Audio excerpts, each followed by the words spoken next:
Pagi itu sama seperti pagi-pagi lainnya di kediaman Arini dan Bima. Aroma kopi Arabica yang baru diseduh menguar dari dapur, berbaur dengan wangi roti panggang yang diolesi selai srikaya buatan sendiri. Arini, dengan daster sutra yang membalut tubuhnya, bergerak lincah di antara meja marmer dan peralatan masak canggih yang berkilauan. Semua yang ada di rumah ini adalah cerminan dari kesempurnaan. Rumah dua lantai dengan gaya minimalis modern di kawasan elit, dua mobil Eropa yang terparkir rapi di garasi, dan taman belakang dengan kolam renang berair biru jernih yang menenangkan. Kehidupan mereka adalah impian banyak orang, sebuah potret keluarga sukses yang sering menghiasi majalah gaya hidup. Arini tersenyum tipis saat meletakkan piring berisi telur mata sapi setengah matang, sosis panggang, dan roti gandum di atas meja makan. Ia tahu persis bagaimana Bima menyukai sarapannya.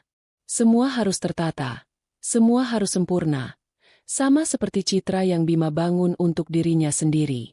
Bima adalah suaminya, pria yang ia cintai sejak 5 tahun lalu. Pria yang ia temui sebagai seorang staf marketing biasa dengan mimpi setinggi langit dan dompet setipis kertas.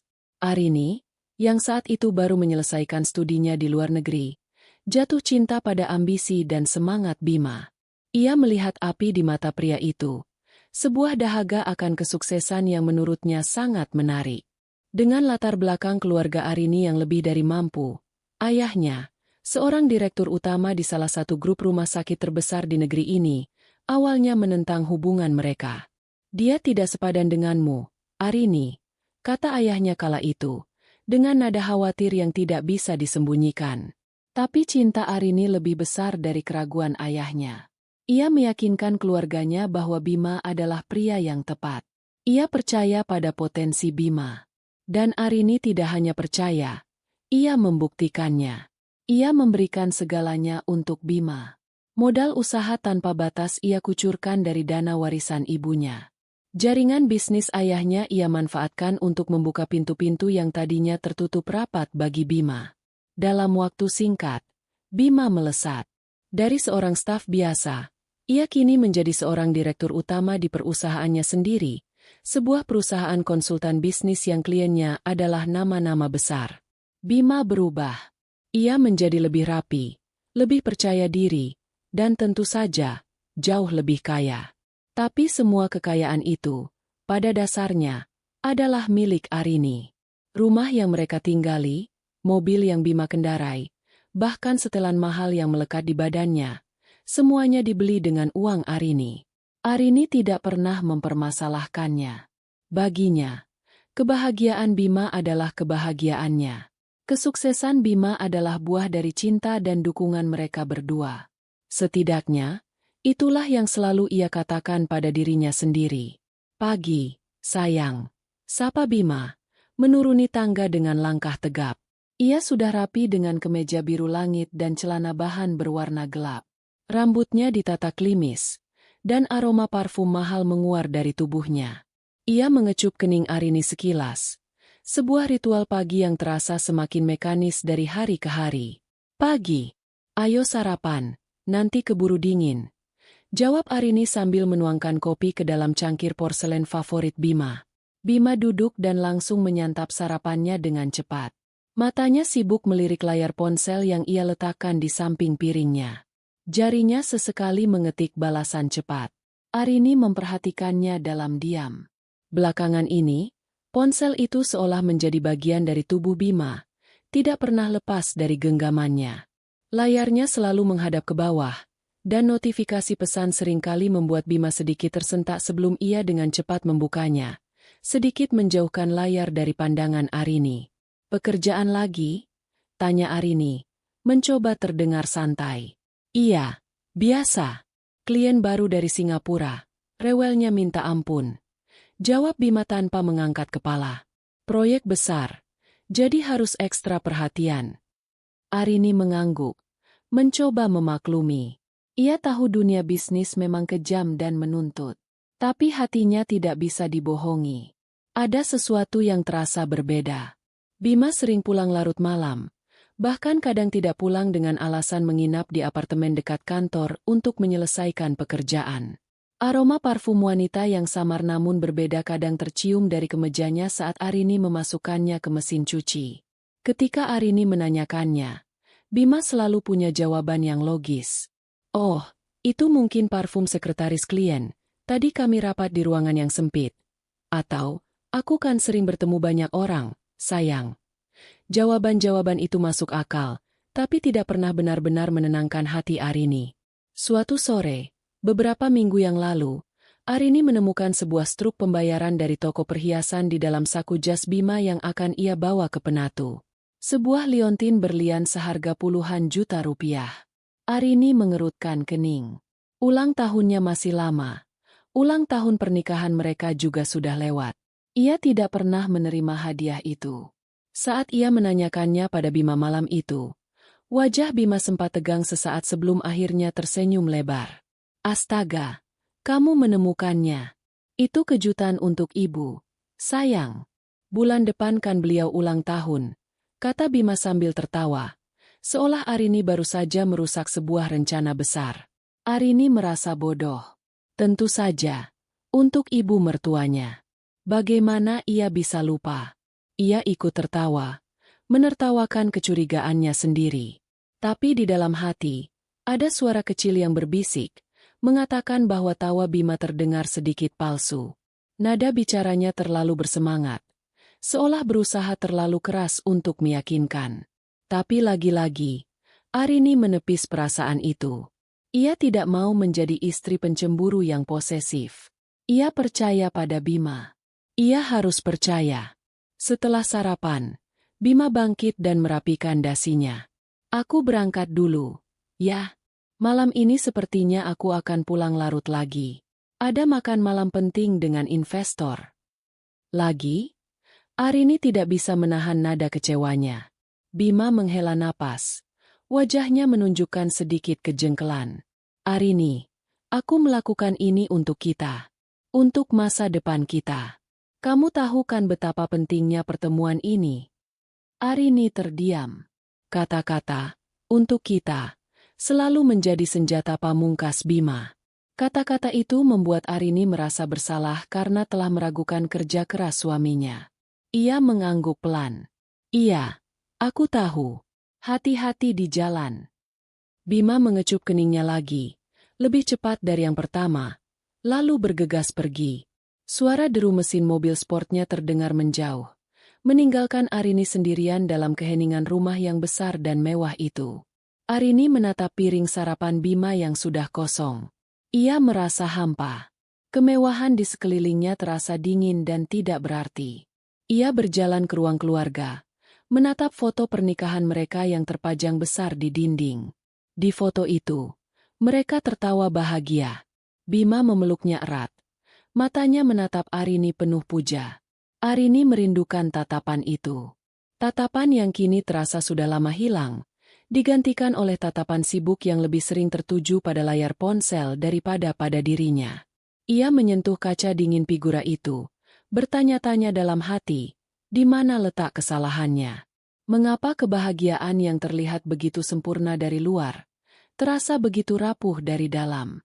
Topeng kehidupan mereka memang indah, berkilauan, tapi Arini mulai merasa lelah menopangnya. Ia takut jika topeng itu retak, ia tidak akan siap melihat wajah asli di baliknya.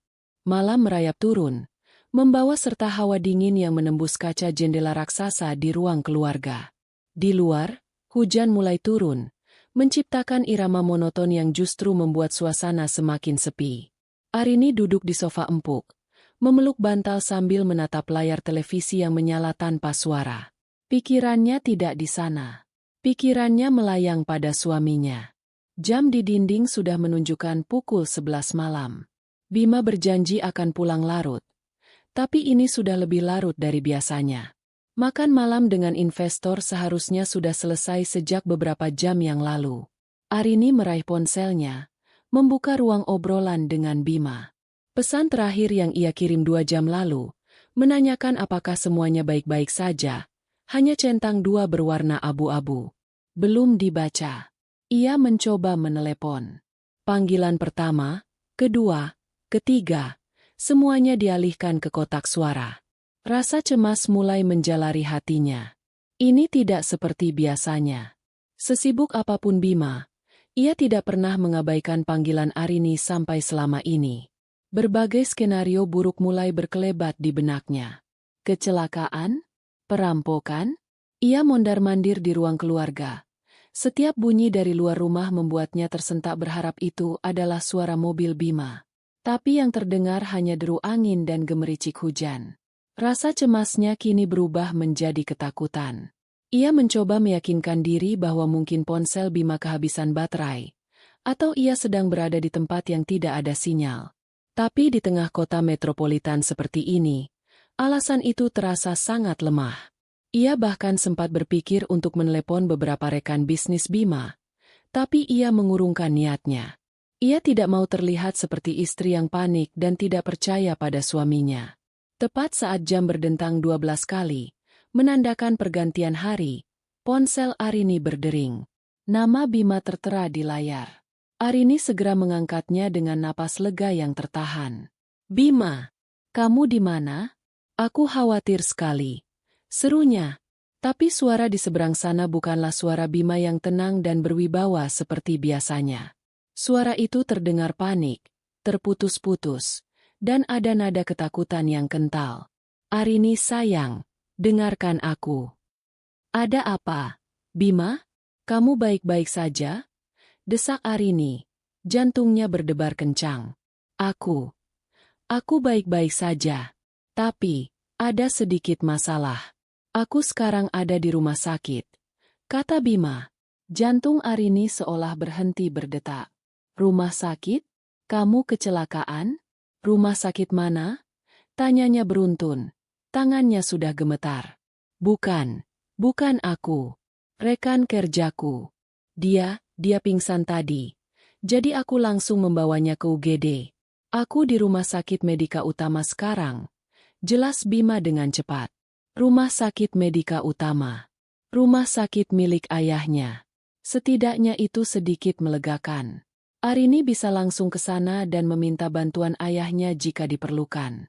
"Ya Tuhan, aku ke sana sekarang," kata Arini sambil meraih kunci mobil di atas meja. "Jangan." Suara Bima terdengar lebih keras dari yang seharusnya. "Jangan ke sini, Arini. Aku mohon. Tidak ada yang perlu dikhawatirkan. Ini hanya kelelahan biasa. Dokternya sudah menanganinya. Aku bisa urus ini sendiri." Permintaan Bima terasa sangat aneh. Mengapa ia melarang Arini datang? Jika rekannya sakit, bukankah wajar jika Arini datang untuk memberikan dukungan? Apalagi ini di rumah sakit keluarganya sendiri. Insting Arini menjerit, mengatakan ada sesuatu yang sangat tidak beres. Kepanikan dalam suara Bima bukan hanya karena khawatir pada rekannya. Ada sesuatu yang lain, sesuatu yang coba ia sembunyikan.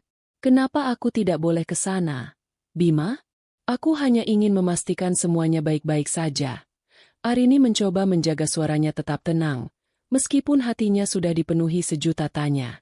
"Tidak perlu, sayang. Suasananya sedang kacau di sini. Kamu di rumah saja, ya? Istirahat. Nanti kalau sudah selesai, aku langsung pulang dan ceritakan semuanya. Aku janji," bujuk Bima. Suaranya terdengar memohon. Panggilan itu pun ditutup oleh Bima secara sepihak. Arini berdiri termangu di tengah ruangan. Ponsel masih tergenggam erat di tangannya. Larangan Bima justru menyalakan api curiga yang selama ini coba ia padamkan. Semua kejanggalan beberapa bulan terakhir kembali berputar di kepalanya seperti potongan film rusak. Ponsel yang selalu disembunyikan, pulang larut malam, aroma parfum asing, struk perhiasan. Semuanya tiba-tiba terasa saling terhubung, membentuk sebuah pola mengerikan yang tidak berani ia bayangkan. Ia tidak bisa hanya duduk diam di rumah. Ia harus tahu apa yang sebenarnya terjadi. Ia tidak peduli dengan larangan Bima. Dengan tangan yang masih sedikit gemetar, ia menyambar kardigan yang tersampir di kursi dan kunci mobilnya. Ia tidak memikirkan penampilannya yang hanya berbalut piyama dan kardigan seadanya. Yang ada di otaknya hanyalah ia harus sampai di rumah sakit Medika Utama secepat mungkin. Perjalanan menuju rumah sakit terasa seperti selamanya. Hujan deras membuat jarak pandang terbatas, dan jalanan licin. Tapi Arini memacu mobilnya, melanggar batas kecepatan. Pikirannya berkecamuk. Ia mencoba menyusun kemungkinan-kemungkinan. Mungkinkah rekan kerja yang dimaksud Bima adalah seorang wanita? Mungkinkah wanita itu lebih dari sekadar rekan kerja? Arini menggelengkan kepalanya kuat-kuat, mencoba mengusir pikiran buruk itu. Tidak, Bima tidak mungkin mengkhianatinya. Tidak setelah semua yang telah mereka lalui bersama. Tidak setelah semua yang telah ia berikan. Sesampainya di lobi rumah sakit yang lengang, Arini langsung menuju unit gawat darurat. Suasana di sana kontras dengan lobi yang sepi. Beberapa perawat dan dokter tampak sibuk. Suara erangan pasien dan bunyi alat medis saling bersahutan. Arini mengedarkan pandangannya, mencari sosok suaminya di tengah keramaian itu. Jantungnya berdetak begitu kencang hingga terasa sakit. Dan kemudian, ia melihatnya. Di sudut ruangan, dekat salah satu tirai pemisah, ia melihat punggung Bima yang sangat ia kenal. Bima tidak sedang berdiri sendirian. Ia sedang membungkuk, memeluk seseorang yang terbaring di brankar. Dari celah tirai yang sedikit terbuka, Arini bisa melihat sosok itu. Seorang wanita muda, dengan perut yang membuncit besar. Wanita itu sedang hamil tua. Dan ia sedang menangis di pelukan Bima. Bima mengelus punggung wanita itu dengan lembut, membisikkan kata-kata penenang yang tidak bisa Arini dengar. Namun gerak tubuhnya menunjukkan kelembutan dan kekhawatiran yang luar biasa. Sebuah kelembutan yang sudah lama tidak Arini dapatkan. Dunia Arini seakan runtuh saat itu juga. Kakinya terasa lemas. Napasnya tercekat di tenggorokan. Jadi inilah rekan kerja itu. Inilah alasan kepanikan Bima. Inilah alasan mengapa Bima melarangnya datang. Semua kepingan puzzle itu kini menyatu, membentuk sebuah gambar pengkhianatan yang begitu menyakitkan. Udara di sekitarnya terasa menipis. Ia ingin berteriak, berlari, dan menghajar mereka berdua. Tapi tubuhnya seolah membeku, terpaku di tempatnya berdiri, menjadi saksi bisu dari drama paling menyakitkan dalam hidupnya. Topeng itu akhirnya pecah berkeping-keping, dan wajah asli di baliknya jauh lebih buruk dari yang pernah ia bayangkan. Waktu seolah berhenti berputar. Suara-suara di sekeliling Arini, erangan pasien, derap langkah perawat, pengumuman dari pengeras suara, semuanya mereda menjadi dengungan tumpul di telinganya. Yang ada hanyalah pemandangan di depannya, sebuah diorama hidup yang memuakan. Punggung suaminya, Bima, yang begitu ia kenal lekuknya, sedang membungkuk melindungi seorang wanita lain. Seorang wanita hamil. Tangan Bima yang biasa menggenggam tangannya kini sedang mengelus punggung wanita itu dengan gerakan menenangkan yang terasa seperti sayatan pisau di hati Arini. Dingin. Rasa dingin yang menusuk mulai menjalar dari telapak kakinya, naik perlahan ke seluruh tubuhnya, hingga hatinya terasa membeku. Ia tidak bisa bergerak. Kakinya seolah dipaku ke lantai linoleum rumah sakit yang dingin. Napasnya tertahan. Paru-parunya menolak untuk bekerja sama. Ia hanya bisa menatap. Matanya terpaku pada pengkhianatan yang terpampang begitu nyata dan tanpa malu. Ini pasti mimpi buruk. Ia pasti akan terbangun sebentar lagi di ranjangnya yang nyaman. Dan Bima ada di sampingnya, tertidur pulas. Ia akan menertawakan betapa konyolnya mimpi ini. Tapi dinginnya AC rumah sakit yang menusuk kulitnya, bau disinfektan yang tajam, dan pemandangan di depannya terasa begitu nyata. Terlalu nyata. Sakitnya pun terasa nyata. Begitu tajam, begitu dalam, hingga ia bahkan tidak bisa menangis. Rasa sakit itu melumpuhkannya. Arini. Sebuah suara yang dalam dan berwibawa menyentakkan kesadarannya. Suara yang begitu ia kenal. Suara ayahnya. Arini menoleh dengan gerakan patah-patah. Di sana, berdiri ayahnya, Dokter Setiawan, dengan setelan jas kerjanya yang masih rapi meskipun hari sudah larut malam. Ayahnya tampak terkejut melihatnya di sana, pada jam segini, dengan penampilan yang kacau. Piyama sutra yang kusut, kardigan yang asal tersampir, dan rambut yang tidak tertata. Sayang, kamu kenapa di sini? Tanya ayahnya lagi. Nada khawatirnya begitu jelas. Matanya menatap Arini dengan cemas. Lalu menyapu penampilan putrinya dari atas ke bawah. Ada apa? Kamu sakit? Arini tidak bisa menjawab. Mulutnya terkunci. Ia hanya bisa menggelengkan kepala pelan. Matanya kembali tertuju pada pemandangan menyakitkan di sudut ruangan. Ayahnya mengikuti arah pandang Arini, mengerutkan keningnya. Ia melihat sosok menantunya, Bima. Awalnya, ekspresi Dokter Setiawan hanya menunjukkan kebingungan. Apa yang dilakukan Bima di sini selarut ini? Lalu, pandangannya tertuju pada wanita yang sedang ditenangkan Bima. Wanita dengan perut buncit. Wanita yang jelas bukan putrinya. Hening. Keheningan di antara ayah dan anak itu terasa lebih bising dari seluruh kekacauan di UGD. Arini bisa melihat perubahan di wajah ayahnya. Kebingungan itu lenyap seketika, digantikan oleh pemahaman yang datang begitu cepat. Dan setelah pemahaman itu, datanglah sesuatu yang lain. Sesuatu yang dingin dan keras. Rahang ayahnya mengeras, dan sorot matanya yang biasanya hangat kini berubah menjadi setajam pisau bedah. Kemarahan seorang ayah yang melihat putrinya dihancurkan tepat di depan matanya. Tanpa berkata apa-apa lagi, Dokter Setiawan meletakkan tangannya yang kokoh di bahu Arini. Sebuah gestur yang memberikan kekuatan. Ayo, bisiknya pelan. Namun nadanya tidak menerima bantahan. Ia mulai melangkah, membimbing Arini bersamanya.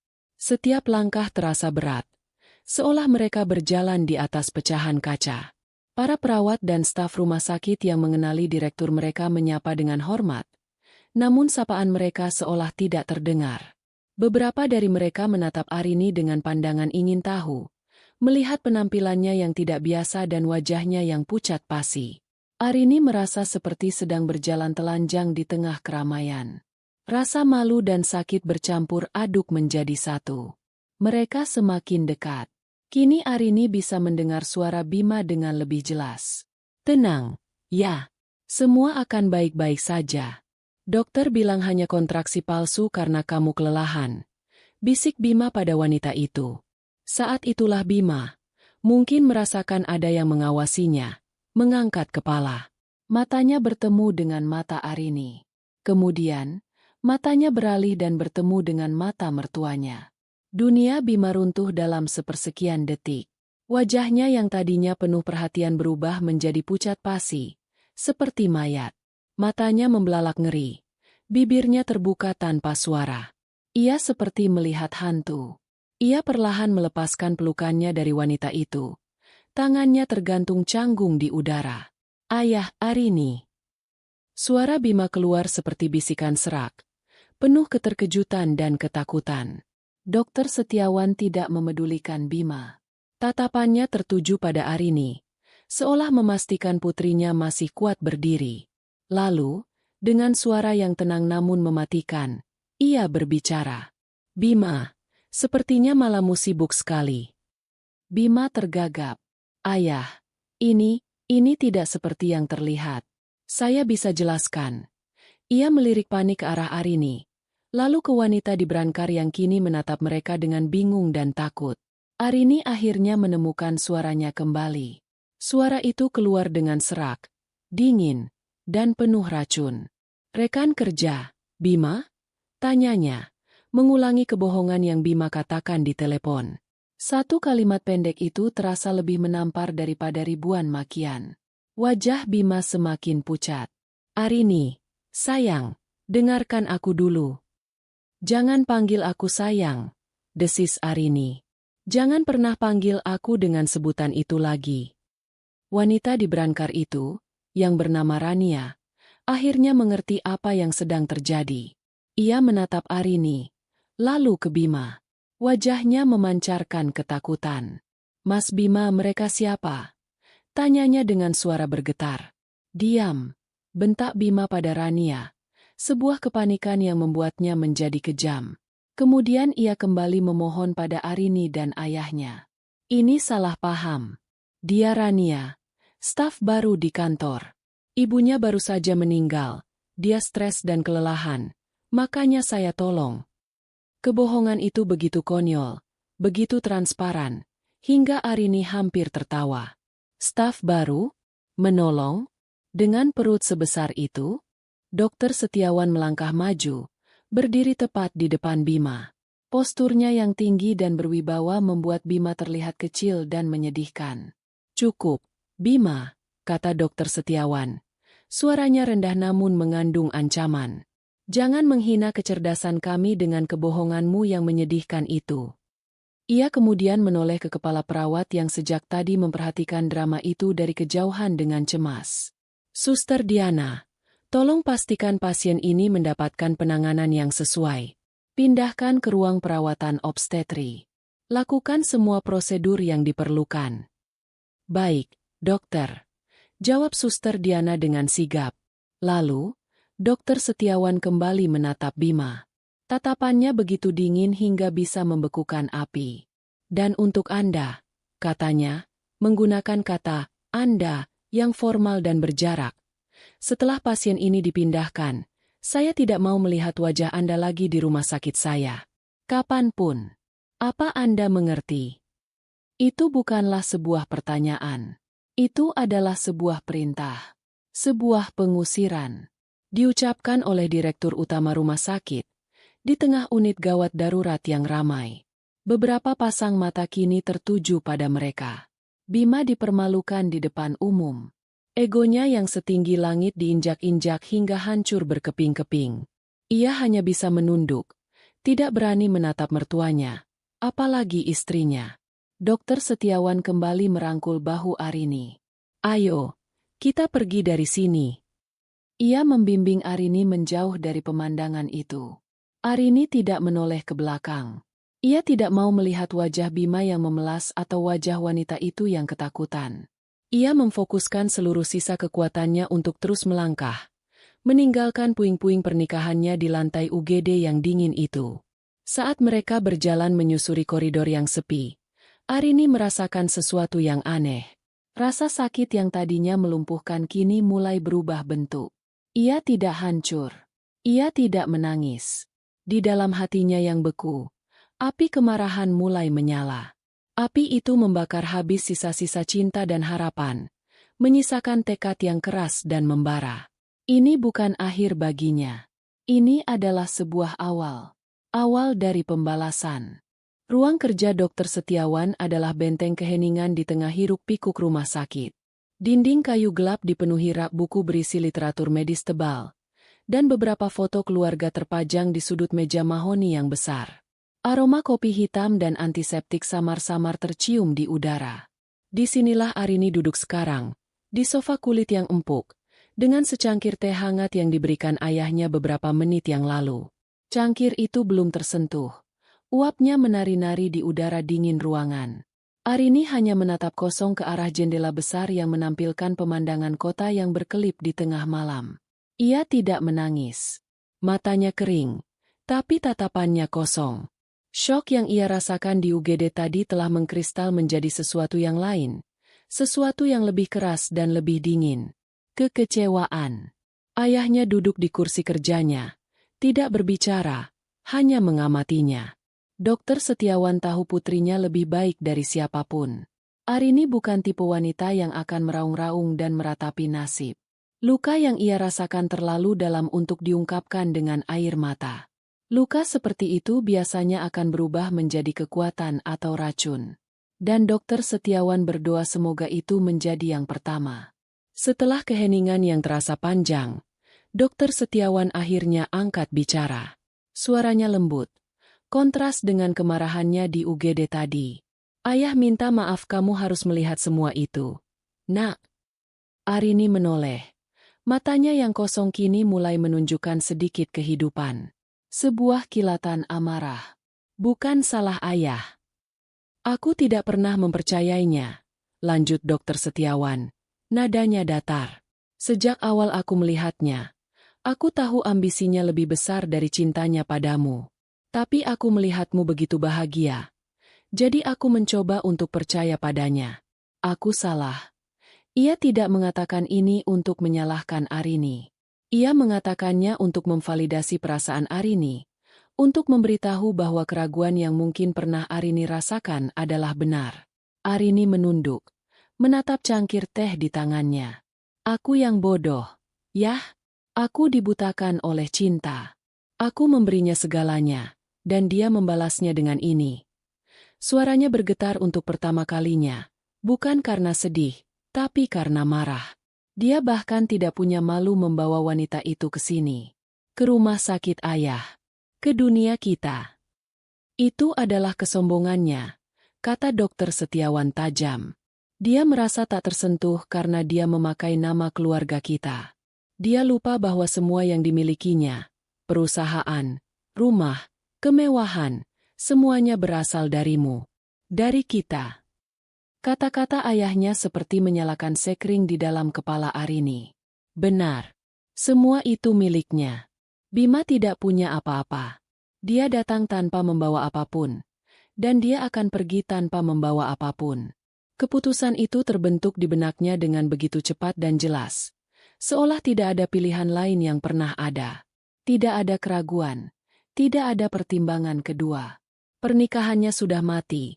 Terkubur di lantai UGD tadi. Sekarang saatnya untuk membersihkan bangkainya. Arini mengangkat kepalanya. Tatapan kosongnya telah lenyap. Digantikan oleh sorot mata yang tajam dan penuh perhitungan. Ia menatap lurus ke mata ayahnya. Aku mau cerai. Dokter Setiawan mengangguk pelan. Ayah tahu. Ayah sudah menduganya. Tapi bukan sekadar cerai. Yah, lanjut Arini. Suaranya kini terdengar mantap dan dingin. Aku mau dia kehilangan segalanya. Aku mau dia kembali menjadi seperti saat aku pertama kali bertemu dengannya. Seorang pria tanpa nama, tanpa uang, tanpa apapun. Aku mau mengambil kembali semua yang telah kuberikan padanya. Dokter Setiawan melihat kilat baja di mata putrinya. Ini adalah Arini yang ia kenal. Putrinya yang cerdas, kuat, dan tidak akan membiarkan siapapun menginjak-injak harga dirinya. Ia merasa bangga sekaligus sedih. Bangga karena putrinya tidak hancur. Sedih karena putrinya harus melalui semua ini untuk menunjukkan kekuatannya. Apapun yang kamu butuhkan, katakan saja. Seluruh sumber daya keluarga kita ada di belakangmu. Aku butuh Pak Rudi, kata Arini, menyebut nama pengacara utama keluarga mereka. Seorang pengacara korporat yang terkenal kejam di ruang sidang. Dokter Setiawan meraih ponselnya, mencari kontak, lalu memberikannya pada Arini. Arini mengambil ponsel itu tanpa ragu. Jarinya menekan tombol panggil. Saat panggilan itu tersambung, Arini tidak membuang waktu untuk berbasa-basi, meskipun saat itu sudah lewat tengah malam. Selamat malam, Pak Rudi. Maaf mengganggu. Ini Arini Setiawan. Terdengar suara serak khas orang baru bangun tidur di seberang sana, yang langsung berubah menjadi waspada. Non Arini? Ada apa? Apa semuanya baik-baik saja? Semuanya tidak baik-baik saja, Pak. Dan saya butuh bantuan Anda. Jawab Arini, suaranya datar tanpa emosi. Saya mau Anda menyiapkan surat gugatan cerai untuk suami saya, Bima Prawira. Siapkan besok pagi. Terdengar keheningan sesaat. Cerai. Nona, Anda yakin? Saya tidak pernah seyakin ini seumur hidup saya, tegas Arini. Dan ada beberapa hal lagi. Semua aset yang terdaftar atas nama saya atau dibeli menggunakan dana dari saya mau kepemilikannya diamankan 100%. Rumah di Permata Hijau, semua kendaraan. Bekukan semua kartu kredit tambahan atas nama dia. Dan yang paling penting, Pak. Arini berhenti sejenak, menarik napas dalam. Perusahaan konsultan yang dia pimpin, PT Adijaya Sentosa. Modalnya 100% dari saya. Saya mau Anda mempersiapkan pengambil alihan penuh. Saya mau rapat umum pemegang saham luar biasa secepatnya. Singkirkan dia dari posisi direktur. Instruksi Arini begitu detail, begitu cepat, dan begitu kejam. Bahkan Dokter Setiawan yang mendengarkannya pun sedikit terkejut dengan betapa terencananya serangan balasan putrinya. Ini bukan lagi masalah hati yang terluka. Ini sudah menjadi perang. Pengacara di seberang telepon, setelah pulih dari keterkejutannya, langsung beralih ke mode profesional. Baik, Non Arini. Saya mengerti. Saya akan siapkan semuanya. Besok pagi tim saya akan mulai bekerja. Terima kasih, Pak, kata Arini, lalu menutup telepon. Ia mengembalikan ponsel itu pada ayahnya. Tubuhnya terasa lelah, bukan karena mengantuk, tapi karena adrenalin dari kemarahannya mulai surut, menyisakan kekosongan yang dingin. Ia telah menekan tombolnya. Ia telah meluncurkan misil pertamanya. Tidak ada jalan untuk kembali. Ayahnya bangkit dari kursinya, berjalan menghampiri dan duduk di sampingnya. Ia merangkul Arini dengan erat. Kamu melakukan hal yang benar. Dalam pelukan ayahnya yang hangat dan aman, pertahanan diri Arini akhirnya sedikit retak. Tubuhnya mulai bergetar hebat, menahan gejolak emosi yang coba ia tekan sekuat tenaga. Tapi tetap saja, tidak ada air mata yang jatuh. Seolah-olah sumber air matanya telah kering kerontang, terbakar habis oleh api pengkhianatan. Rasa sakitnya terlalu besar untuk sebuah tangisan. Yang ada hanyalah getaran tubuh yang menahan amarah, kekecewaan, dan rasa jijik pada pria yang pernah ia puja. Sekarang kita pulang, bisik ayahnya. Kita hadapi semuanya besok. Malam ini, kamu istirahat. Arini mengangguk dalam pelukan ayahnya. Ia tahu, tidur tidak akan datang dengan mudah. Tapi setidaknya, ia tidak sendirian. Dan ia tahu persis apa yang harus ia lakukan selanjutnya. Pertempuran baru saja dimulai. Dan ia tidak akan berhenti sampai ia memenangkannya. Bima telah membangun istananya di atas kebohongan menggunakan hartanya. Sekarang, Arini sendiri yang akan meruntuhkan istana itu hingga ke fondasinya. Dan mengubur Bima hidup-hidup di bawah reruntuhannya. Bima tidak tidur semalaman. Setelah diusir dari rumah sakit, ia menghabiskan sisa malamnya di sebuah hotel melati yang pengap di pinggiran kota. Satu-satunya tempat yang bisa ia tuju. Ia tidak mungkin menemui Rania dalam kondisi panik seperti ini. Ia harus berpikir. Otaknya bekerja keras, mencoba mencari jalan keluar dari bencana yang ia ciptakan sendiri. Ia terus meyakinkan dirinya bahwa ini hanyalah kemarahan sesaat. Arini mencintainya. Ya, Arini pasti masih mencintainya. Besok pagi, setelah amarah Arini dan mertuanya mereda, ia akan datang ke rumah, memohon ampun, bersujud jika perlu.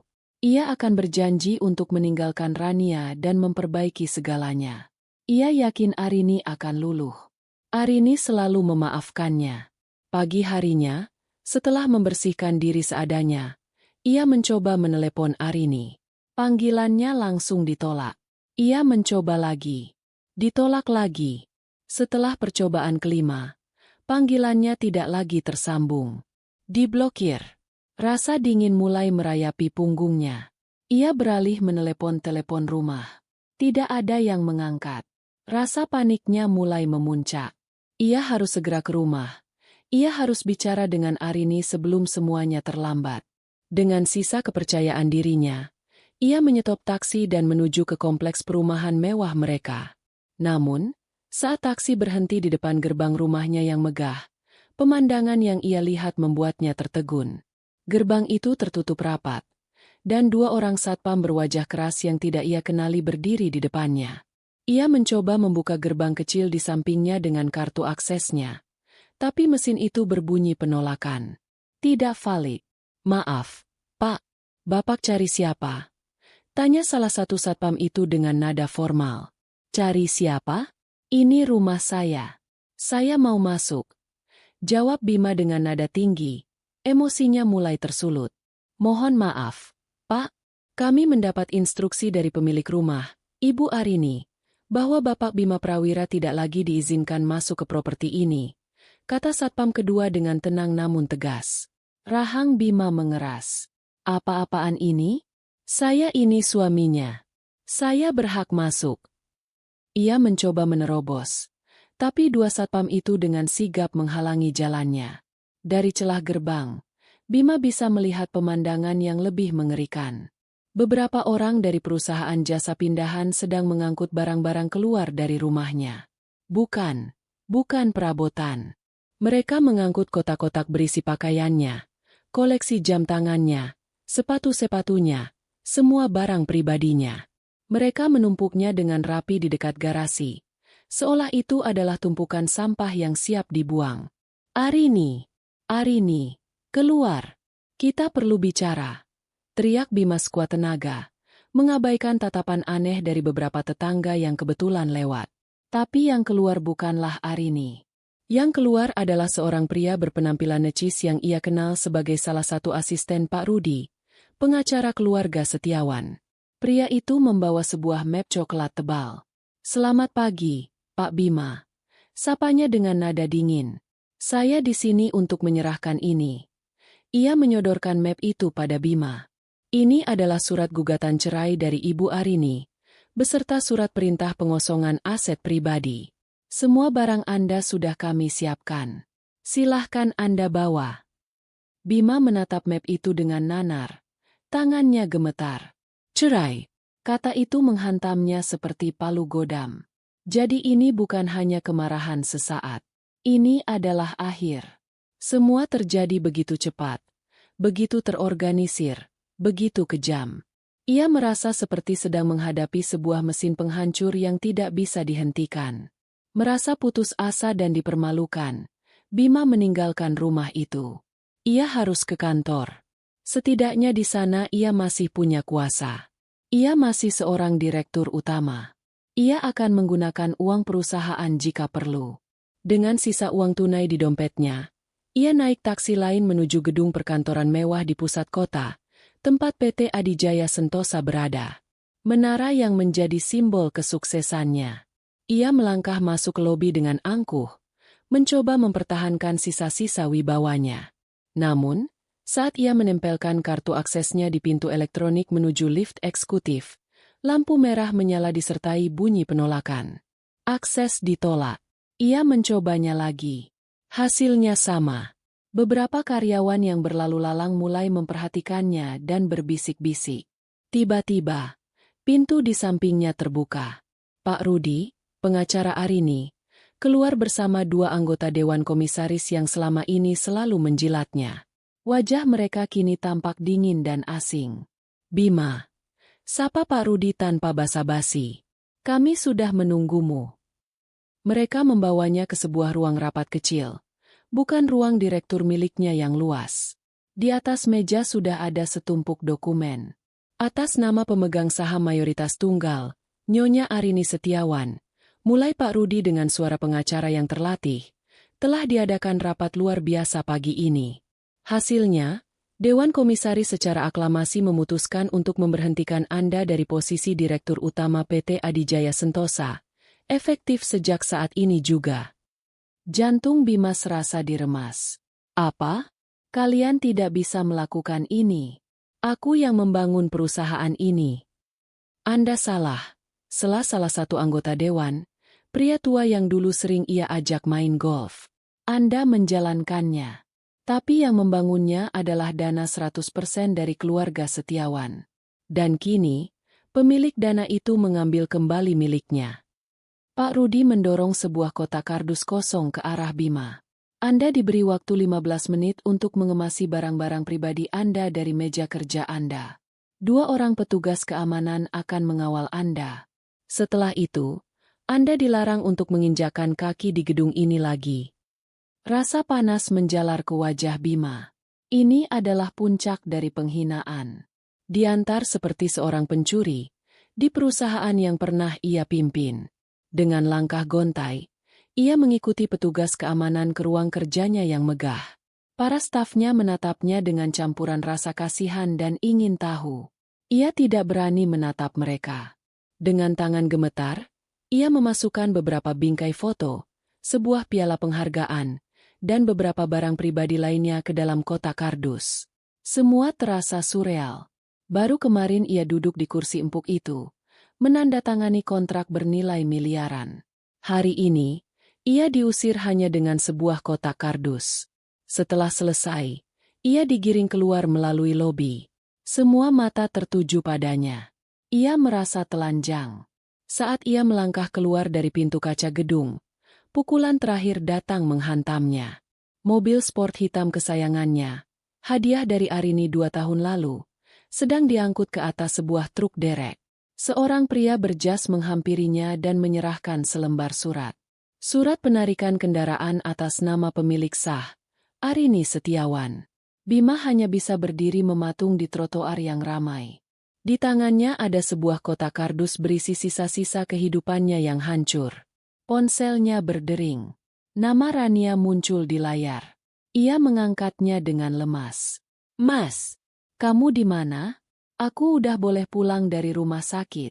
Kamu nggak jemput aku? Terus ini biaya administrasinya gimana?" "Kartumu ditolak," cerocos Rania dengan nada panik dan menuntut. Bima menatap gedung pencakar langit di depannya, lalu menatap kotak kardus di tangannya, dan akhirnya menatap truk derek yang membawa pergi mobilnya. Semuanya hilang. Dalam waktu kurang dari 24 jam, ia telah jatuh dari puncak dunia ke dasar jurang yang paling dalam. Ia bukan siapa-siapa lagi.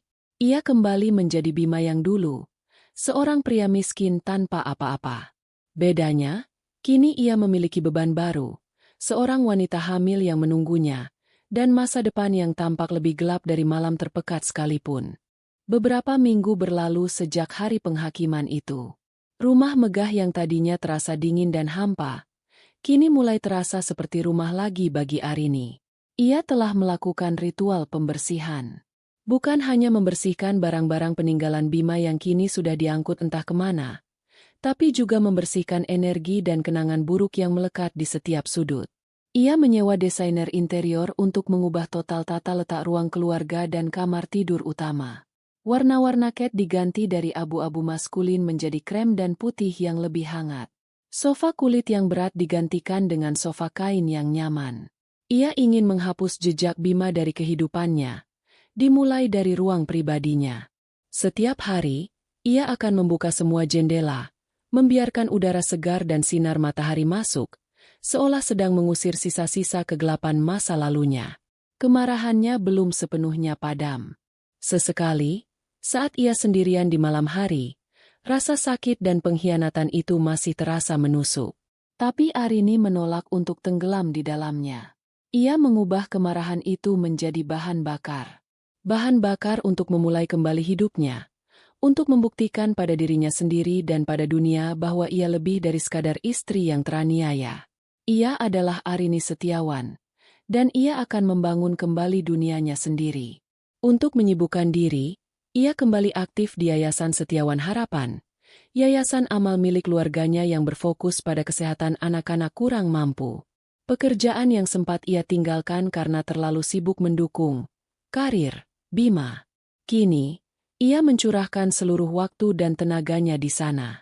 Ia turun langsung ke lapangan, mengunjungi panti asuhan, dan mengawasi program bantuan di bangsal anak Rumah Sakit Medika Utama.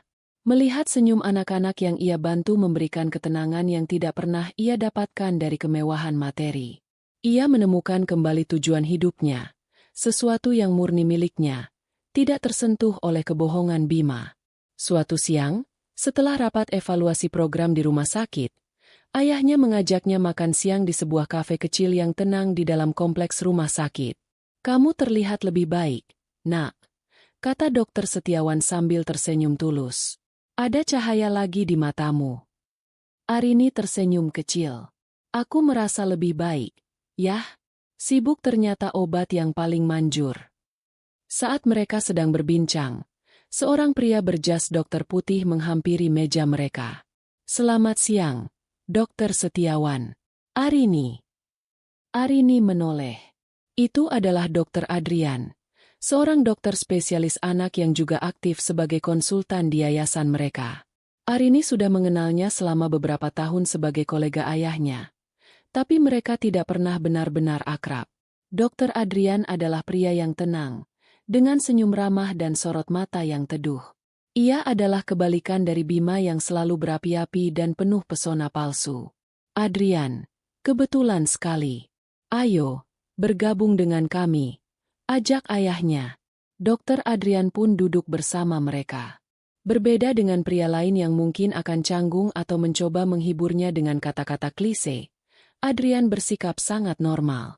Ia tidak menyinggung sama sekali tentang perceraian Arini. Sebaliknya, ia justru membahas pekerjaannya dengan penuh semangat. Arini, saya baru baca proposalmu tentang program dukungan psikologis untuk orang tua dari anak-anak penderita kanker. Itu ide yang brilian, katanya dengan tulus. Selama ini kita terlalu fokus pada pengobatan fisik, tapi lupa bahwa mental orang tua juga sangat berpengaruh pada proses penyembuhan anak. Arini merasa terkejut sekaligus senang. Seseorang benar-benar membaca proposalnya dengan detail dan mengapresiasinya. Terima kasih, dokter. Saya hanya merasa itu adalah bagian yang hilang dari program kita. Perbincangan mereka mengalir dengan lancar. Adrian berbicara tentang beberapa pasien kecilnya dengan penuh kasih sayang, menceritakan kisah-kisah lucu dan mengharukan dari bangsal anak. Ia mendengarkan dengan penuh perhatian saat Arini menjelaskan ide-idenya untuk yayasan. Untuk pertama kalinya setelah sekian lama, Arini merasa terlibat dalam sebuah percakapan yang setara, di mana opininya dihargai. Ayahnya lebih banyak diam, hanya tersenyum melihat interaksi mereka. Sejak makan siang itu, interaksi Arini dan Adrian menjadi lebih sering. Terkadang mereka tidak sengaja bertemu di koridor rumah sakit dan berakhir dengan minum kopi sambil bertukar pikiran tentang pekerjaan. Adrian sering mengiriminya tautan jurnal medis atau artikel tentang filantropi yang relevan dengan pekerjaan Arini. Semua dilakukannya dengan cara yang santai dan profesional, tanpa ada kesan menggoda atau mengambil kesempatan. Suatu sore, Arini sedang mengunjungi salah satu panti asuhan binaan yayasan. Suasana hatinya sedang sedikit murung. Ia baru saja mendapat kabar dari pengacaranya bahwa proses perceraiannya hampir final, dan Bima, melalui pengacaranya yang murah, mencoba untuk menuntut harta gonogini, sebuah upaya sia-sia yang hanya menambah luka. Saat ia sedang termenung di taman panti, Adrian tiba-tiba muncul. Ternyata ia baru saja selesai melakukan pemeriksaan kesehatan rutin untuk anak-anak di sana. Taman ini tempat favorit saya, sapa Adrian lembut, seolah tahu Arini sedang butuh teman bicara. Mereka duduk di bangku di bawah pohon rindang. Hari yang berat? Tanya Adrian pelan. Arini menghela napas. Entah kenapa, di depan Adrian, ia merasa tidak perlu memasang benteng pertahanan. Sedikit. Tidak apa-apa untuk merasa lelah, kata Adrian. Bahkan mesin yang paling kuat pun butuh waktu untuk istirahat dan perbaikan setelah mengalami kerusakan. Kata-katanya sederhana, tapi tepat sasaran. Ia tidak mengatakan, kamu harus kuat, atau lupakan saja semua itu. Ia memvalidasi perasaannya. Ia mengerti. Saya hanya tidak mengerti, bisik Arini, lebih pada dirinya sendiri. Bagaimana seseorang bisa membuang begitu saja cinta dan kepercayaan yang sudah dibangun bertahun-tahun demi sesuatu yang sesaat? Adrian terdiam sejenak, menatap anak-anak yang sedang bermain di kejauhan. Terkadang, orang tidak membuang sesuatu karena mereka tidak menghargainya, katanya bijak. Tapi karena mereka memang tidak pernah benar-benar memilikinya sejak awal. Mereka hanya meminjamnya, memakainya untuk kepentingan diri sendiri sampai mereka menemukan mainan baru. Yang salah bukan pemberinya, Arini. Yang salah adalah peminjamnya. Kata-kata itu menohok Arini. Selama ini ia selalu menyalahkan dirinya sendiri, mencari-cari di mana letak kekurangannya. Tapi Adrian membuatnya melihat dari sudut pandang yang berbeda. Yang salah bukanlah dirinya. Mereka duduk dalam keheningan yang nyaman setelah itu, hanya mendengarkan tawa anak-anak. Untuk pertama kalinya, Arini merasa beban di pundaknya sedikit terangkat. Ia merasa dilihat, didengar, dan dimengerti. Bukan sebagai korban, tapi sebagai seorang manusia. Malam itu, setelah pulang ke rumah, Arini berdiri di depan cermin besar di kamarnya. Ia menatap pantulan dirinya. Ia masih melihat jejak-jejak luka di matanya. Tapi ia juga melihat sesuatu yang baru. Sebuah secercah harapan. Ia tersenyum tipis pada bayangannya sendiri. Senyum yang tulus, Yang pertama setelah sekian lama. Ia tahu jalan di depannya masih panjang. Tapi ia tidak lagi merasa sendirian. Babak baru dalam hidupnya telah dimulai. Dan mungkin, sosok penyembuh itu telah datang tanpa ia sadari. Kehidupan baru Bima berbau apak dan putus asa. Setelah diusir dari surga dunianya, ia dan Rania terpaksa menyewa sebuah rumah kontrakan petak di sebuah gang sempit yang padat di pinggiran kota. Dunia yang begitu asing baginya. Dinding-dindingnya lembab dengan cat yang mengelupas. Lantainya plesteran kasar yang selalu terasa berdebu, dan atapnya seringkali bocor saat hujan turun, menciptakan melodi tetesan air yang menyedihkan di dalam ember-ember plastik. Kemewahan rumah Arini yang beraroma terapi bunga lili kini digantikan oleh bau campuran dari selokan yang mampet dan asap masakan tetangga yang menusuk hidung. Suara yang ia dengar bukan lagi alunan musik klasik yang menenangkan, melainkan tangisan bayi, pertengkaran suami istri dari balik dinding triplek, dan deru motor yang knalpotnya dibobol. Ini adalah neraka barunya. Pesona hubungan terlarang mereka menguap lebih cepat daripada embun di pagi hari. Rania, wanita yang tadinya terlihat begitu manis dan memuja saat menjadi simpanannya, kini berubah menjadi sosok yang berbeda. Kehamilannya yang semakin membesar, ditambah dengan stres karena kejatuhan finansial mereka yang mendadak, membuatnya menjadi lebih pemarah dan banyak menuntut. Wanita yang dulu ia puji karena tidak materialistis, kini setiap hari mengeluhkan tentang uang. "Mas, uang belanja sudah habis," keluh Rania suatu pagi, sambil mengaduk nasi dan sebutir telur di wajan yang sudah menghitam. "Hanya itu yang bisa mereka makan." "Pakai dulu uang yang kemarin," jawab Bima ketus. Matanya terpaku pada koran bekas yang ia temukan di depan rumah, pura-pura mencari lowongan pekerjaan. "Uang kemarin sudah habis untuk bayar tukang urut." "Kamu tahu kan kakiku bengkak terus," sergah Rania. Suaranya meninggi. "Dulu waktu kamu masih sama istrimu, jangankan tukang urut, spa di hotel bintang 5 pun kamu bisa bayar. Sekarang untuk makan saja susah." Serangan itu selalu datang. Perbandingan antara kehidupannya yang dulu dan sekarang. Setiap keluhan Rania adalah sebuah pengingat akan semua yang telah ia hilangkan. Rasa bersalah dan jengkel bercampur menjadi satu di dalam diri Bima. "Bisa tidak kamu berhenti mengungkit-ungkit itu terus?" bentak Bima, melempar koran itu ke lantai. "Aku juga sedang pusing. Kamu kira aku menikmati hidup seperti ini? Ya, siapa suruh kamu sebodoh itu? Kenapa semua aset atas nama istrimu? Laki-laki macam apa kamu?" Balas Rania tak mau kalah. Pertengkaran seperti ini sudah menjadi menu harian mereka. Cinta dan gairah yang pernah membara di antara mereka kini padam, terkubur di bawah tumpukan tagihan, kekecewaan, dan saling menyalahkan. Bima melihat Rania bukan lagi sebagai bidadari penyelamat dari pernikahannya yang membosankan, melainkan sebagai beban. Beban yang terus mengingatkannya pada kebodohannya.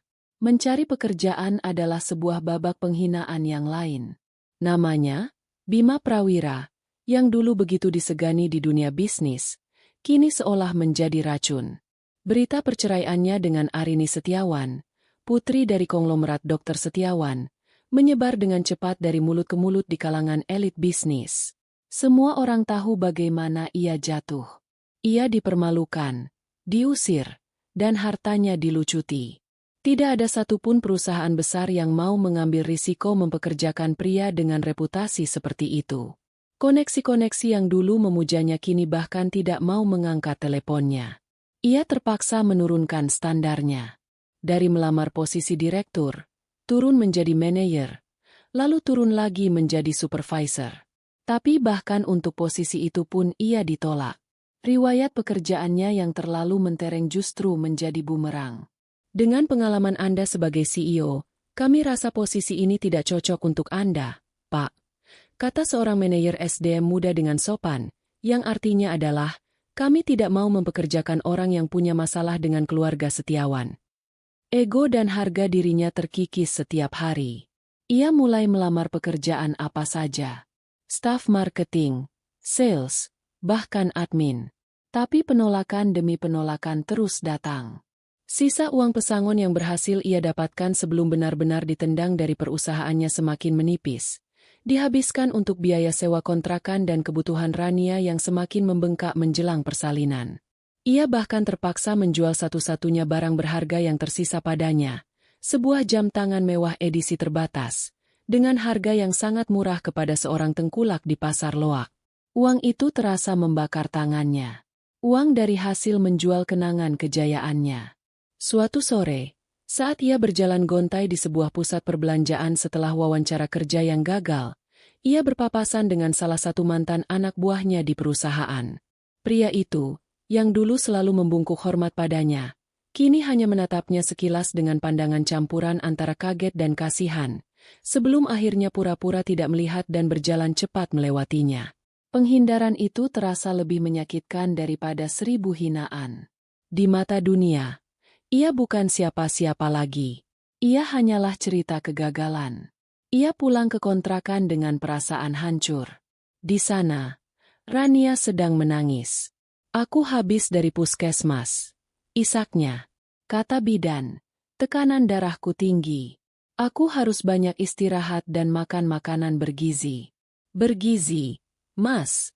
Bagaimana mau makan bergizi kalau setiap hari kita hanya makan telur dan mie instan? Bima hanya bisa diam, bersandar di dinding yang lembab. Ia menatap perut Rania yang besar. Di dalam sana ada seorang anak. Anaknya. Seorang anak yang akan lahir di tengah kemiskinan dan keputusasaan. Ia merasa terperangkap. Tidak ada jalan keluar. Glamour dan kesenangan dari perselingkuhannya kini menagih bayaran. Dan bayarannya ternyata adalah seluruh sisa hidupnya, yang harus ia jalani di gang sempit yang pahit ini. Kontraksi itu datang di tengah malam buta. Rania terbangun dengan jeritan tertahan. Wajahnya pucat dan basah oleh keringat dingin. "Mas, perutku sakit sekali. Sepertinya sudah mau lahiran," rintihnya sambil mencengkeram lengan Bima. Bima tersentak bangun, dilanda kepanikan. Ia tidak punya mobil. Tidak ada uang untuk memesan taksi dengan argo malam yang mahal. Dengan panik, ia berlari keluar, mengetuk pintu tetangga sebelahnya, seorang supir angkot yang sering mangkal di ujung gang. Setelah dibujuk dengan sisa uang terakhir di dompetnya, pria itu akhirnya setuju untuk mengantarkan mereka ke puskesmas terdekat, satu-satunya fasilitas kesehatan yang biayanya bisa mereka jangkau. Perjalanan di dalam angkot yang berguncang itu terasa seperti siksaan. Rania terus mengerang kesakitan, sementara Bima hanya bisa memegang tangannya dengan perasaan campur aduk antara cemas, takut, dan entah kenapa, sedikit kesal. Kelahiran ini terasa seperti puncak dari semua masalahnya, bukan sebuah momen yang membahagiakan. Puskesmas itu sangat berbeda dari rumah sakit Medika Utama yang megah tempat ia terakhir kali melihat Arini. Tidak ada lobi yang dingin dan wangi, yang ada hanyalah ruang tunggu yang sempit dan ramai, dengan beberapa kipas angin berkarat yang berputar lesu di langit-langit. Bau karbol dan obat-obatan generik begitu pekat. Proses persalinan Rania berlangsung lama dan sulit. Bima hanya bisa menunggu di luar, mendengarkan jeritan istrinya yang bersahutan dengan jeritan dari bilik-bilik persalinan lainnya. Ia merasa sendirian dan tidak berdaya.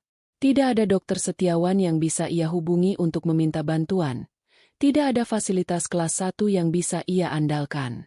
Yang ada hanyalah kenyataan pahit dari status sosialnya yang baru. Akhirnya, setelah penantian yang terasa seperti selamanya, seorang bidan keluar dengan wajah lelah. "Selamat, Pak." Anaknya laki-laki, tapi lahirnya kecil, beratnya hanya 2,2 kilogram. Harus sering disusui dan dijaga agar tidak kedinginan. Bima masuk ke dalam ruangan. Ia melihat Rania terbaring lemas, dan di sampingnya ada sesosok bayi mungil yang terbungkus kain bedong. Kulitnya sedikit keriput dan kemerahan. Saat ia menatap wajah bayi itu, ia tidak merasakan gelombang kebahagiaan seperti yang sering ia lihat di film-film. Yang ia rasakan adalah beban yang semakin berat di pundaknya. Satu lagi mulut yang harus ia beri makan. Satu lagi nyawa yang bergantung padanya. Sementara ia sendiri hampir tenggelam. Membawa bayi itu pulang ke kontrakan mereka yang sempit adalah awal dari babak baru penderitaan mereka. Bayi itu, yang mereka beri nama Dani, sering menangis. Mungkin karena lapar, Mungkin karena tidak nyaman dengan udara yang panas dan pengap. Rania, yang stres dan kurang gizi, tidak menghasilkan cukup ASI. Mereka terpaksa membeli susu formula, tapi hanya mampu membeli yang paling murah di warung, yang lebih banyak gulanya daripada gizinya. Dinding kontrakan mereka yang tipis seolah tidak ada gunanya. Setiap suara dari dalam rumah mereka menjadi konsumsi publik bagi para tetangga. Tangisan Dani yang melengking di tengah malam, disusul oleh suara pertengkaran mereka berdua, menjadi hiburan gratis bagi penghuni gang. Berisik sekali si bayi itu. Dikasih susu makanya biar diam. Teriak seorang ibu dari rumah sebelah suatu malam. Bagaimana mau beli susu? Bapaknya saja pengangguran. Sahut suara lain, diikuti oleh tawa cekikikan. Cemoohan itu terdengar begitu jelas. Bima dan Rania hanya bisa diam, menelan hinaan itu dalam keheningan yang penuh amarah. Mereka menjadi bahan gosip utama di lingkungan itu. Pasangan, orang kaya jatuh miskin, yang tidak becus mengurus anak. Seiring berjalannya waktu, kondisi Dani semakin memprihatinkan. Tubuhnya tidak berkembang seperti bayi-bayi lain seusianya. Ia terlihat kurus, kulitnya pucat, dan tangisannya terdengar lemah. Ia sering sakit-sakitan, demam dan batuk pilek seolah tidak pernah benar-benar sembuh. Setiap kali Bima menggendongnya, ia bisa merasakan tulang-tulang kecil di balik kulit tipis itu. Rasa bersalah mulai menggerogoti hatinya. Ini adalah anaknya, darah dagingnya, tapi ia gagal memberikannya kehidupan yang layak. Suatu sore, saat Rania sedang mencoba menenangkan Dani yang rewel di teras depan, sekelompok ibu-ibu tetangga yang sedang ngerumpi di warung seberang menatap ke arah mereka sambil berbisik-bisik. Lihat deh, kasihan ya anak itu. Kurus kering begitu. Pasti kurang gizi, kata salah satu dari mereka. Suaranya sengaja dikeraskan. Ya iyalah, bapaknya kerja serabutan. Ibunya juga kelihatan stres begitu. Mana keurus itu anak? Dulu katanya direktur. Loh, punya mobil sport. Sekarang lihat, buat beli susu anak saja sepertinya tidak sanggup. Setiap kata adalah belati yang menusuk telinga Rania. Ia segera membawa Dani masuk ke dalam rumah, membanting pintu dengan keras. Air matanya bercucuran. Aku benci hidup seperti ini, Mas. Aku malu. Semua orang menghina kita, menghina anak kita. Isaknya. Bima hanya bisa memeluknya dengan canggung. Ia tidak punya kata-kata untuk menenangkan. Karena semua yang dikatakan para tetangga itu adalah kebenaran. Kelahiran Dani, yang seharusnya menjadi anugerah, justru terasa seperti sebuah kutukan. Sebuah cermin hidup yang setiap hari memantulkan kegagalan dan kehancurannya. Anak itu bukan lagi hanya sebuah beban, tapi juga simbol dari dosanya. Simbol dari karma yang kini harus ia tanggung seumur hidupnya. 1,5 tahun telah berlalu sejak badai itu menghancurkan pernikahan Arini. Waktu, dibantu oleh kesibukan dan kehadiran orang-orang yang tulus peduli, telah menjadi penyembuh yang handal. Arini telah berubah. Ia bukan lagi wanita naif yang menyerahkan seluruh dunianya untuk seorang pria. Ia telah menemukan dunianya sendiri. Di bawah kepemimpinannya, Yayasan Setiawan Harapan berkembang pesat, meluncurkan beberapa program baru yang inovatif dan berhasil menggalang dana yang signifikan. Ia menjadi sosok yang dihormati di bidang filantropi, bukan karena nama belakangnya, tapi karena kerja keras dan idenya yang cemerlang. Kemarahan yang dulu membara di hatinya kini telah menjadi bara api yang hangat, memberinya energi untuk terus maju, bukan untuk membakar masa lalu. Hubungannya dengan Adrian pun tumbuh secara organik, seperti tanaman rambat yang kuat namun tidak tergesa-gesa. Mereka tidak pernah secara resmi menyatakan berpacaran. Hubungan mereka terjalin melalui serangkaian momen-momen kecil yang bermakna. Melalui secangkir kopi di sela-sela pekerjaan, makan siang yang panjang diisi dengan diskusi tentang kasus-kasus anak yang menyentuh hati, dan sore hari yang dihabiskan bersama di panti asuhan, tertawa bersama anak-anak. Adrian tidak pernah mencoba untuk menggantikan Bima. Ia tidak pernah membanjirinya dengan hadiah-hadiah mewah atau janji-janji muluk. Sebaliknya, ia memberinya sesuatu yang jauh lebih berharga, ruang untuk menjadi dirinya sendiri, telinga untuk mendengarkan tanpa menghakimi, dan bahu untuk bersandar saat ia merasa lelah. Adrian mencintai Arini dengan cara yang tenang dan dewasa. Ia jatuh cinta pada kecerdasan Arini saat mereka berdebat tentang strategi yayasan. Ia jatuh cinta pada belas kasih Arini saat melihatnya memeluk seorang anak penderita leukemia. Ia jatuh cinta pada kekuatannya, pada bagaimana Arini mengubah lukanya menjadi kebaikan untuk orang lain. Bagi Adrian, Arini adalah wanita yang utuh, bukan wanita yang patah dan perlu diselamatkan. Malam itu, Adrian mengajaknya makan malam. Bukan untuk pekerjaan, katanya di telepon dengan nada sedikit geli. Hanya kita berdua. Ia membawa Arini bukan ke restoran Prancis yang megah atau hotel bintang 5 yang sering dikunjungi para sosialita. Ia membawanya ke sebuah restoran kecil di puncak sebuah bukit, dengan taman terbuka yang menghadap langsung ke kerlip lampu kota di bawahnya. Tempat itu sederhana, romantis, dan jauh dari keramaian. Hanya ada beberapa meja yang tersebar di antara tanaman-tanaman hias, dan alunan musik jazz yang lembut mengalun di udara. Mereka makan sambil berbincang ringan. Tentang hari mereka, tentang sebuah buku yang baru mereka baca, tentang film yang ingin mereka tonton. Suasana begitu nyaman dan mudah. Arini merasa bisa bernapas lega. Ia tidak perlu menjadi siapa-siapa, tidak perlu menjaga citra. Ia bisa menjadi Arini, dengan semua tawa dan kelelahannya. Setelah makan malam, Adrian mengajaknya berjalan-jalan di taman kecil di samping restoran. Di atas mereka, langit malam begitu cerah, dipenuhi taburan bintang yang tak terhitung jumlahnya. Mereka berhenti di sebuah gazebo kayu yang sunyi. Arini, panggil Adrian lembut. Suaranya terdengar sedikit berbeda dari biasanya. Ia berbalik menghadap Arini. Tangannya meraih kedua tangan Arini dan menggenggamnya dengan hangat. Aku sudah lama ingin mengatakan ini.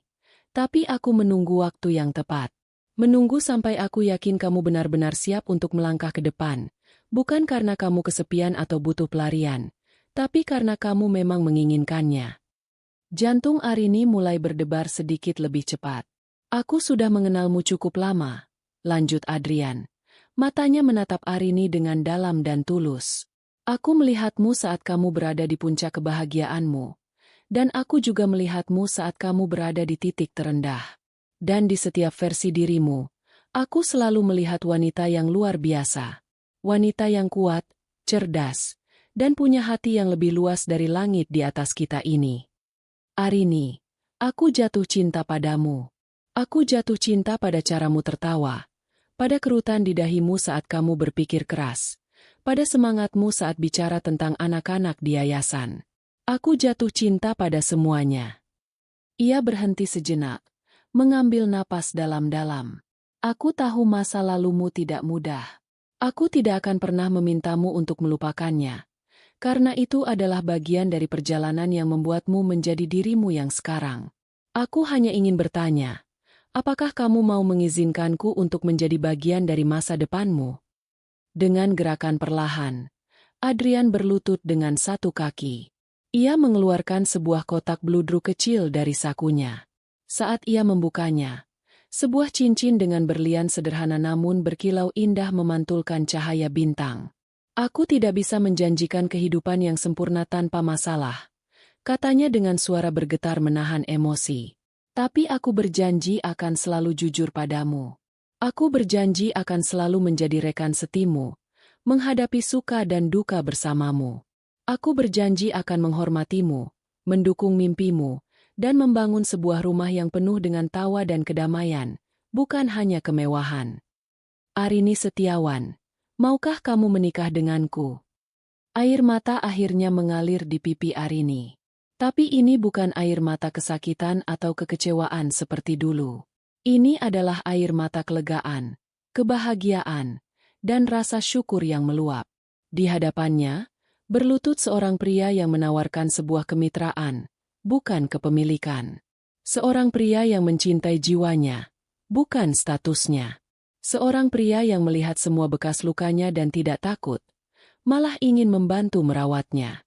Dengan suara serak yang bahagia, ia menjawab, "Iya, aku mau, Adrian." Adrian tersenyum lebar. Senyum paling bahagia yang pernah Arini lihat.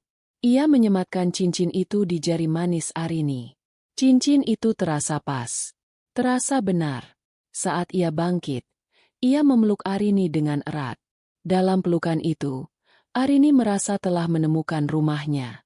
Sebuah tempat yang aman, hangat, dan nyata.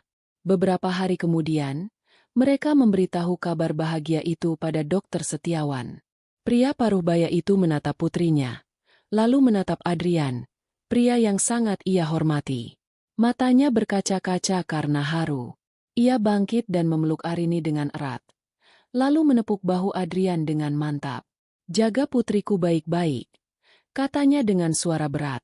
"Dia adalah harta paling berharga yang kumiliki." "Saya janji, Om," jawab Adrian dengan mantap. "Dengan seluruh hidup saya." Malam itu, Arini berdiri di balkon kamarnya, menatap cincin yang melingkar di jarinya. Ia akhirnya mengerti. Cinta sejati bukanlah tentang dongeng yang sempurna atau gairah yang membabi buta. Cinta sejati adalah tentang menemukan seseorang yang membuatmu merasa damai. Seseorang yang membantumu menyatukan kembali kepingan hatimu yang pecah, bukan untuk memilikinya, tapi untuk melihatmu utuh kembali. Dan ia telah menemukannya. Babak baru yang sesungguhnya akan segera dimulai. Pernikahan Arini dan Adrian adalah cerminan dari hubungan mereka. Elegan, hangat, dan penuh ketulusan. Mereka tidak mengadakan pesta megah yang menjadi sorotan media. Sebaliknya, mereka memilih sebuah upacara pernikahan yang intim di sebuah taman bunga yang asri, hanya dihadiri oleh keluarga dan sahabat terdekat. Arini, dalam balutan gaun pengantin berwarna putih gading yang sederhana namun anggun, tampak begitu bercahaya. Senyum tidak pernah lepas dari wajahnya. Sebuah senyum tulus yang mencapai matanya. Di sampingnya, Adrian berdiri tegap, menatapnya dengan tatapan penuh cinta dan pemujaan yang tidak dibuat-buat. Saat mereka mengucapkan janji pernikahan yang mereka tulis sendiri, semua tamu bisa merasakan kesungguhan dalam setiap kata. Mereka tidak berjanji tentang kemewahan atau kehidupan tanpa celah. Mereka berjanji untuk saling mendukung, untuk saling jujur, dan untuk menjadi tim dalam segala situasi. Dokter Setiawan, yang berdiri di barisan depan, menyeka air mata harunya. Ia melihat putrinya telah benar-benar sembuh dan menemukan kebahagiaan yang sejati, sebuah kebahagiaan yang dibangun di atas pondasi rasa hormat dan kepercayaan, bukan kebohongan dan kepura-puraan. Pesta setelahnya diisi dengan tawa, musik lembut, dan perbincangan hangat. Semua terasa benar, semua terasa damai. Itu adalah awal dari kehidupan yang pantas didapatkan Arini. Di belahan lain kota itu, di waktu yang sama, sebuah takdir yang sangat berbeda sedang dijalani. Bima pulang ke kontrakannya yang pengap dengan langkah yang diseret. Tubuhnya pegal linu setelah seharian bekerja sebagai kuli angkut di sebuah gudang distributor minuman. Debu dan keringat menempel di kulitnya, menciptakan lapisan kotor yang lengket. Bau asam keringatnya bercampur dengan bau minyak angin yang ia oleskan di pinggangnya setiap malam. Inilah hidupnya sekarang. Kerja keras membanting tulang dari pagi hingga sore hanya untuk mendapatkan upah yang pas-pasan untuk makan dan membayar sewa. Saat ia membuka pintu, pemandangan yang menyambutnya seperti biasa, berantakan dan suram. Pakaian kotor menumpuk di sudut, piring-piring kotor tergeletak di dekat bak cuci, dan bau susu basi menguar di udara. Rania sedang duduk di lantai, menyuapi Dani, putra mereka yang kini berusia hampir 2 tahun, dengan bubur encer. Dani terlihat lebih kecil dari anak seusianya. Ia kurus, matanya cekung, dan gerakannya lesu. Ia hanya menatap kosong bubur yang disuapkan ke mulutnya, tanpa antusiasme. "Dari mana saja kamu? Ini sudah malam," semprot Rania tanpa menoleh. Nada suaranya selalu tajam dan penuh tuduhan. "Kerja. Kamu pikir aku dari mana? Main golf?" balas Bima sinis. Ia melempar tasnya ke lantai dan merebahkan diri di atas tikar pandan. "Ini uang untuk hari ini," katanya sambil mengeluarkan beberapa lembar uang lecek dari sakunya dan melemparnya ke dekat Rania. "Hanya cukup untuk beli beras dan telur." Rania menatap uang itu dengan jijik. Hanya ini? Dani butuh susu. Popoknya juga sudah mau habis. Obat batuknya juga. Lalu aku harus bagaimana lagi? Teriak Bima. Emosinya yang sudah terkuras habis oleh pekerjaan kini tersulut. Aku sudah bekerja seperti binatang. Apa kamu pikir uang bisa jatuh dari langit? Ini semua salahmu, jerit Rania. Kini air matanya mulai mengalir. Kalau saja kamu tidak sebodoh itu dulu, kita tidak akan hidup seperti ini. Anak kita tidak akan menderita seperti ini. Kamu laki-laki tidak berguna. Dan kamu, balas Bima, bangkit duduk dengan mata menyala. Kamu pikir aku mau hidup begini? Kamu yang terus merengek minta ini itu saat kita masih berselingkuh. Kamu yang membuatku mengambil risiko. Kamu sama saja, hanya menginginkan hartaku. Setidaknya aku tidak meninggalkanmu. Karena